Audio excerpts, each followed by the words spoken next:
Affronter l'anxiété et surmonter les difficultés a été une bataille constante pour moi.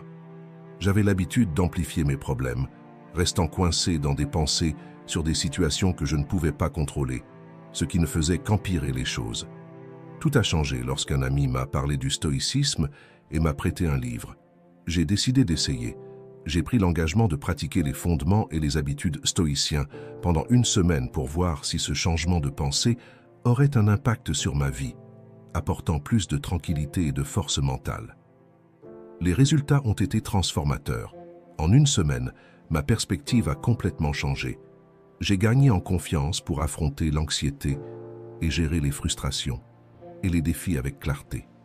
J'ai remplacé des émotions lourdes comme l'insécurité, le manque d'appartenance et l'impuissance par des sentiments de tranquillité et des pensées plus claires. Ce changement s'est produit parce que j'ai incorporé de petits exercices quotidiens axés sur l'objectivité, la logique et l'auto-amélioration, en adoptant une vision stoïcienne. Je me suis mis à me demander comment Marc Aurèle agirait-il dans ce cas? Quelle serait la réponse d'Épictète? Comment Sénèque réagirait-il? Visualiser les obstacles de cette manière a transformé l'inquiétude en responsabilité proactive et en action décisive. J'ai dirigé mon attention vers le développement de mon caractère, recherchant la sagesse et la connaissance, au lieu de m'attarder et de m'enliser dans des milliers de problèmes. J'ai valorisé la construction d'une base solide pour mon caractère. Dans cette vidéo, je vais expliquer le stoïcisme, les principales attitudes à adopter et les exercices que vous devez faire. Je vous invite à vous engager à appliquer ces habitudes stoïques pendant les 7 prochains jours. Avant de continuer, commentez de quelle ville vous regardez et écrivez « Septe jour stoic ». Cette déclaration est un pas puissant pour surmonter l'anxiété, les addictions ou les difficultés que vous rencontrez actuellement. Engagez-vous véritablement dans cette transformation, comme je l'ai fait. Laissez votre like, abonnez-vous à la chaîne et activez la cloche de notification. C'est simple, mais cela fait une grande différence pour absorber ces enseignements pour vous et pour nous. Mais au fond, qu'est-ce que le stoïcisme et pourquoi suivre ses principes? Le stoïcisme a commencé en Grèce 300 ans avant Jésus-Christ avec Zénon, un navigateur riche qui a perdu sa fortune dans un naufrage. Au lieu de désespérer, il a commencé à étudier les grands philosophes et a ainsi créé sa propre école de pensée. Cette philosophie transcende les barrières sociales et économiques, étant pratiquée tant par les riches que par les pauvres, les puissants et les humbles, les hommes et les femmes. Son objectif? Promouvoir la vertu et le bonheur, tout en maintenant la stabilité émotionnelle face aux adversités. Les stoïciens voyaient la philosophie comme un voyage à la recherche de la sagesse, qu'ils définissaient comme la connaissance des choses divines et humaines. Cette connaissance était divisée en 3 parties, la logique, la physique et l'éthique. Pour les stoïciens, la logique était essentielle pour comprendre le monde. Ils suivaient un processus en 4 étapes. 1. Capturer des informations par les sens. 2. Évaluer si ces informations étaient vraies. 3. La raison confirmait la vérité. 4. L'expérience et le consensus humain vérifiaient cette conviction, résultant en une connaissance solide et fiable de la réalité. La physique stoïcienne expliquait le début de l'univers, soutenant que toutes les formes d'existence dérivaient d'une présence omniprésente, Dieu présente dans toute la création. Quant à l'éthique stoïcienne, elle se concentrait sur la recherche du bonheur comme objectif suprême, en vivant en harmonie avec la nature et en promouvant les vertus. Pour eux, agir conformément à l'ordre naturel des choses signifiait adopter la sagesse, la justice, le courage et la modération. Les stoïciens développèrent la capacité de surmonter les émotions nuisibles et d'agir avec sagesse. Ils croyaient qu'en contrôlant leur perception et leur jugement, ils pouvaient maintenir la paix intérieure, quelles que soient les circonstances extérieures. Le véritable bonheur, pour eux, ne dépendait pas de facteurs externes. Il n'était pas conditionné par les personnes, les choses ou les événements. Moi, en revanche, j'étais totalement vulnérable à l'anxiété irrationnelle. De petits contretemps me laissaient désespérer, et tout semblait pire. Adopter les pratiques stoïciennes a été un tournant dans ma vie. Ces pratiques m'ont aidé à abandonner la panique et l'insécurité, améliorant ma capacité à faire face aux défis avec calme et objectivité. De plus, Cette transformation m'a permis d'être plus présent et disponible pour ma famille et mes amis. La profondeur du stoïcisme réside dans son application pratique. Lorsque nous incorporons ces principes dans la vie quotidienne, nous gagnons en sérénité et en résilience. Le stoïcisme n'est pas seulement une théorie, c'est un guide pour vivre une vie pleine et significative, axée sur la vertu et la compréhension de la nature humaine et de l'univers. Quelles attitudes commencer à suivre? Adopter une transformation aussi significative, comme un changement total de perspective, nécessite de la détermination et de la volonté dès le départ. Tout d'abord, je me suis concentré sur le développement d'une vision objective de tout ce qui m'arrivait, en me basant sur des faits et de la logique, en priorisant la raison au lieu de me baser et de me guider sur des émotions passagères, comme la colère, l'insécurité et la peur. Dans des situations quotidiennes, comme au travail par exemple, j'ai dû gérer un projet en cours, où le client a demandé la livraison finale la même semaine, même avec des délais préalablement stipulés dans le contrat. Nous avons fait face au risque de perdre le client, si nous ne parvenions pas à respecter la nouvelle date. J'ai essayé de réfléchir avant de réagir et en examinant attentivement la situation et les possibilités de l'équipe pour respecter la nouvelle date.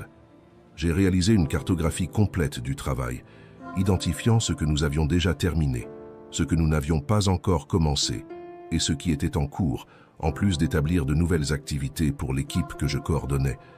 Autrefois, j'aurais probablement cédé à l'anxiété, transmettant ce sentiment à toute l'équipe et, par conséquent, compromettant le projet. Un stoïcien analyse logiquement les risques réels avant de réagir, évitant ainsi l'anxiété et la panique excessive. Deuxièmement, j'ai adopté la perspective stoïcienne qui considère les luttes comme des opportunités pour cultiver des vertus telles que la persévérance, la créativité et l'équilibre. Voir cette anticipation du projet comme une opportunité de démontrer de l'intégrité, en évaluant les options avec sérénité au lieu de céder à la colère, aux plaintes et aux frustrations, est une pratique précieuse. De plus, ce qui a vraiment fait la différence et ce qui est le plus important, c'est que j'ai construit une force mentale résistante. Les stoïciens se préparent aux perturbations et aux inconforts au lieu d'imaginer que la vie sera toujours facile, comme Alice au pays des merveilles. Que ce soit face à des maladies, en affrontant un trafic chaotique ou des désaccords avec des êtres chers, avoir la tranquillité d'esprit m'aide à supporter et à affronter les défis de la vie avec sérénité et bon courage. Faites attention à vos impressions. Les premières impressions sont les pensées ou réactions automatiques qui surgissent lorsque nous sommes confrontés à des personnes, des événements ou des situations. C'est comme notre réponse instinctive à tout ce qui se passe autour de nous. Pour les stoïciens, il est essentiel d'examiner ces impressions avec soin. Imaginons une situation. J'étais anxieux à l'idée d'obtenir une promotion au travail et j'ai postulé à un nouveau poste de chef de projet. Malheureusement, je n'ai pas réussi, j'ai été rejeté. Je pourrais facilement me sentir inutile et raté en me rappelant toutes les fois dans ma vie où je n'ai pas réussi, avec des croyances de rejet tournant dans ma tête presque sans arrêt. Cependant, ces impressions transforment la situation en une grande catastrophe, au lieu de ce qu'elle est réellement, juste une déception. Les stoïciens cherchent à percevoir ces impressions au fur et à mesure qu'elles surgissent, en reportant le jugement pour évaluer si elles sont précises ou exagérées. Cette petite pause aide à séparer les émotions des faits, offrant ainsi une clarté pour répondre calmement plutôt que de réagir impulsivement avec des émotions négatives et destructrices. Quand j'ai été rejeté pour le nouveau poste, la promotion représentait beaucoup pour moi. C'est pourquoi je me suis senti anéanti. Cependant, en réfléchissant rationnellement, j'ai pu comprendre que le fait d'avoir été ou non promu ne déterminait pas ma valeur. Comme nous le rappelle Marc Aurèle, une pierre est lancée en l'air. Elle ne perd rien en descendant, elle ne gagne rien en montant. En d'autres termes, je reste moi-même, avec ou sans promotion.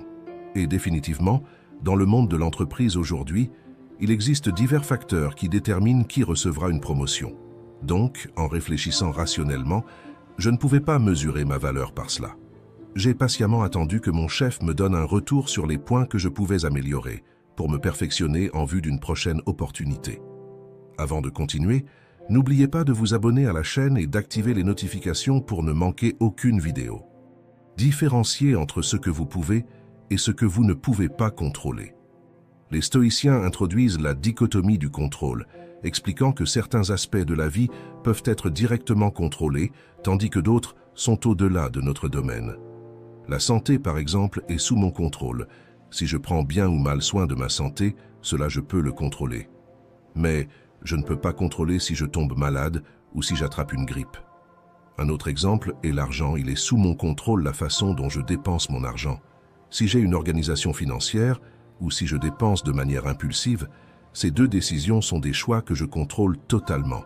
Mais je ne contrôle pas l'inflation, le prix de l'essence, ou si les produits deviennent plus chers au marché chaque mois, tout comme la valeur des actions sur le marché financier. Il en va de même pour moi. Il est sous mon contrôle d'agir avec intégrité, d'être honnête, de maintenir ma probité. Cependant, l'opinion que les gens ont de moi reste hors de mon contrôle.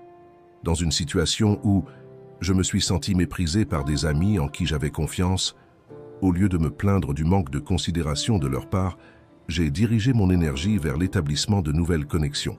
J'ai commencé à agir en me basant sur les principes stoïciens et j'ai réalisé de manière fortifiante que j'avais beaucoup plus de contrôle que je ne l'imaginais. Je réussis mieux à gérer mon temps, à réfléchir avant de parler et à trouver des solutions au lieu de simplement m'inquiéter et de me plaindre de tout. Ou pire, au lieu de ressasser la situation encore et encore dans ma tête, répétant le cycle de la souffrance, quelque chose qui consommait totalement mon énergie. Penser comme un stoïcien m'a apporté non seulement des progrès tangibles, mais le plus important, une transformation de mon état d'esprit. Pratiquez l'inconfort volontaire. Comment développez-vous vos muscles à la salle de sport? En y allant tous les jours et en exécutant votre entraînement, n'est-ce pas? Alors, comment développez-vous votre résistance mentale? Les stoïciens ont la réponse. L'inconfort volontaire. Cette semaine, dans le cadre des habitudes stoïques, j'ai appris la pratique de l'inconfort volontaire. Ce sont des exercices stoïques d'inconfort auto-imposé pour augmenter notre tolérance, dans le but de renforcer la capacité à faire face aux difficultés. Et surtout développer un sens d'appréciation et de gratitude plus authentique pour notre situation actuelle de vie. L'idée n'a jamais été une punition, mais plutôt un renforcement. L'objectif n'est pas de rendre la vie plus difficile, mais d'élever votre niveau de résistance, ce que vous pouvez ou allez réussir à supporter avec tranquillité. En se soumettant volontairement à l'inconfort, les pratiquants stoïciens ne relèvent pas seulement des défis physiques ou émotionnels, mais développent également une mentalité résiliente et une gratitude sincère pour ce qu'ils ont. J'ai appris à intégrer dans ma routine quotidienne quelques défis et situations inconfortables pour entraîner mon esprit et réussir à augmenter mon niveau d'endurance. Et en faisant cela, j'ai remarqué que le reste de ma vie est devenu plus facile. Et pourquoi devriez-vous commencer à appliquer cet exercice dans votre vie? Pour gagner en résistance mentale. Tout comme les muscles, votre esprit a aussi besoin d'entraînement pour être résistant. Un exemple clair que nous voyons de nos jours est celui de personnes qui craquent lorsque quelque chose tourne mal. En affrontant volontairement des difficultés, vous êtes mieux préparé mentalement. Vous pouvez rester intact quand d'autres se brisent facilement. Surmonter la perspective négative. Considérer le pire des scénarios aide à mettre les choses en perspective et peut rendre une situation difficile plus gérable. Les stoïciens appelaient cet exercice de visualisation négative.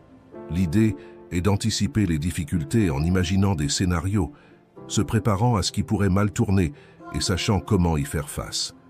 Mais, souvent, des personnes anxieuses comme moi ont tendance à faire cet exercice de visualisation négative de manière catastrophique, se désespérant et pensant pendant des heures que tout va mal tourner, complètement envahi par l'anxiété par exemple. Pour les stoïciens, la visualisation négative n'était pas un exercice constant, mais plutôt une pratique dédiée à un moment spécifique. En visualisant les adversités possibles, nous avons de la clarté sur 2 points. Premièrement, nous voyons que dans la majorité des situations, nos problèmes initiaux ont été grandement exagérés par nos émotions. Deuxièmement, nous prenons conscience des réalités et nous nous préparons à les affronter. Par exemple, en achetant une voiture, la première chose logique que nous faisons est de souscrire une assurance.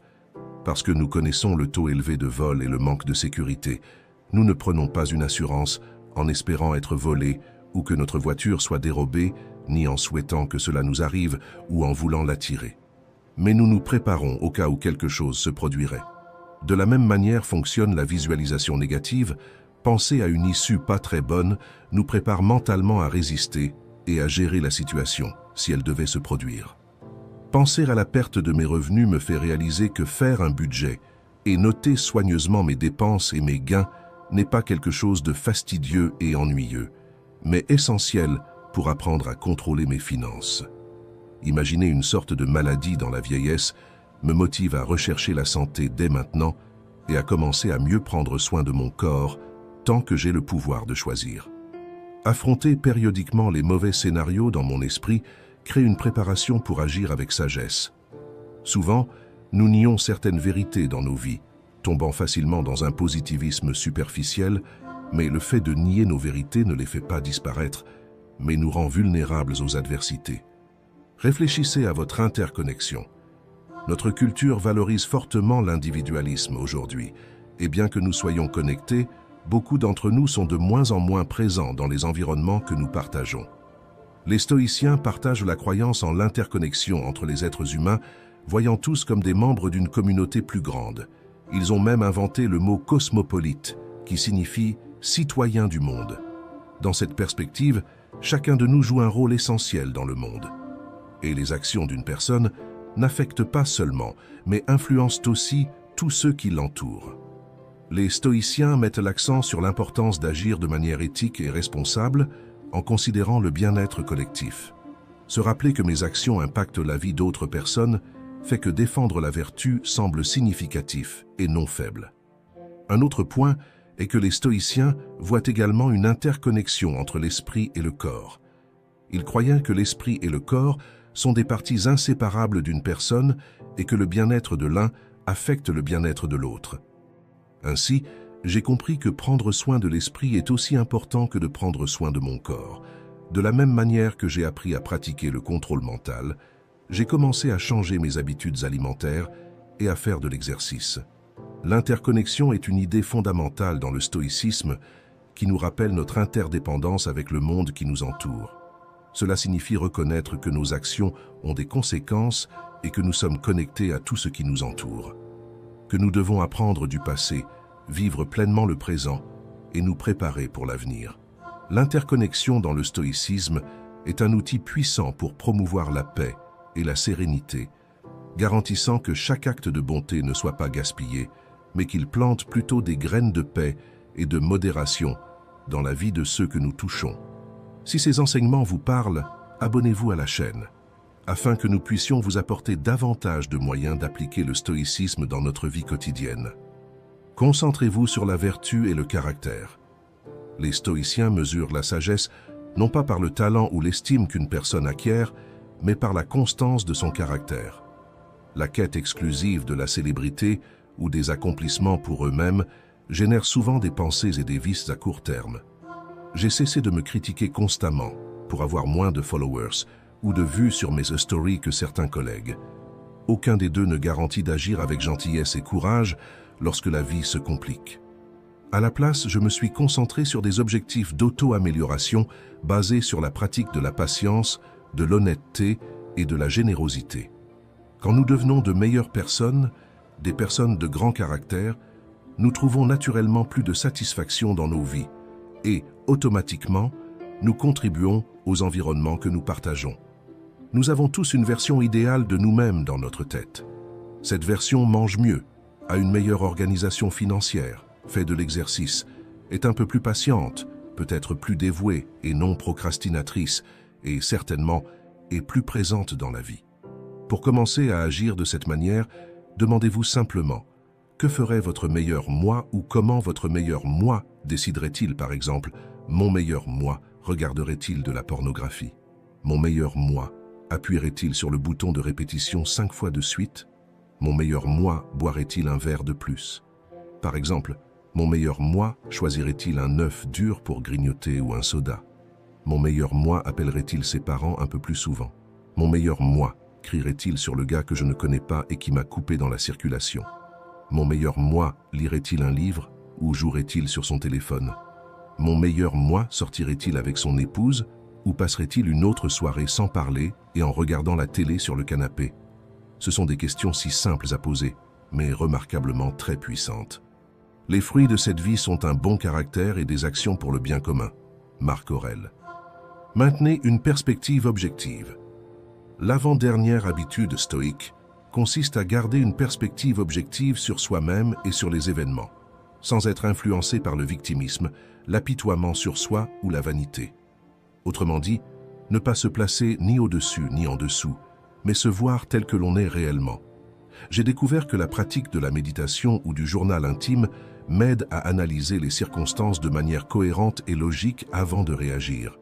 Comme j'écris dans un journal chaque fin de journée, quels sentiments j'ai eus et comment j'ai réagi face à des situations spécifiques, je peux explorer si cette situation a suscité de la colère, de la peur ou de l'insécurité.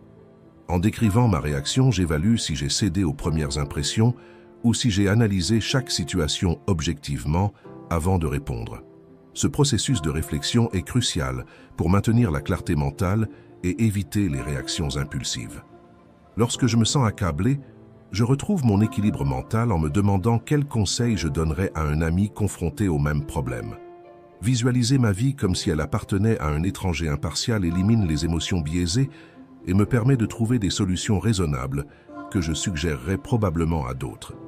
Cette approche objective renforce ma capacité à faire face aux défis de manière rationnelle et sereine. Comment continuer à pratiquer le stoïcisme? Adopter le stoïcisme comme des principes profonds et enracinés prendra plus d'une semaine, surtout parce que nous vivons dans un monde plein de stimuli qui cherchent constamment à capter notre attention. Même ainsi, j'ai remarqué que même les pratiques de base ont considérablement amélioré ma mentalité, mes relations et ma force mentale. En me réveillant, au lieu de traîner, je consacre de 5 à 10 minutes à une autoréflexion sincère et impartiale. Je visualise mes défis de la journée, ceux prévus et ceux qui peuvent surgir, et cela a contribué à me rendre plus résistant, productif et serein. Comprendre la dichotomie du contrôle ne signifie pas que nous cesserons immédiatement de nous préoccuper de ce que nous ne pouvons pas contrôler. C'est pourquoi, avant tout, il est crucial d'être patient avec soi-même dans ce processus.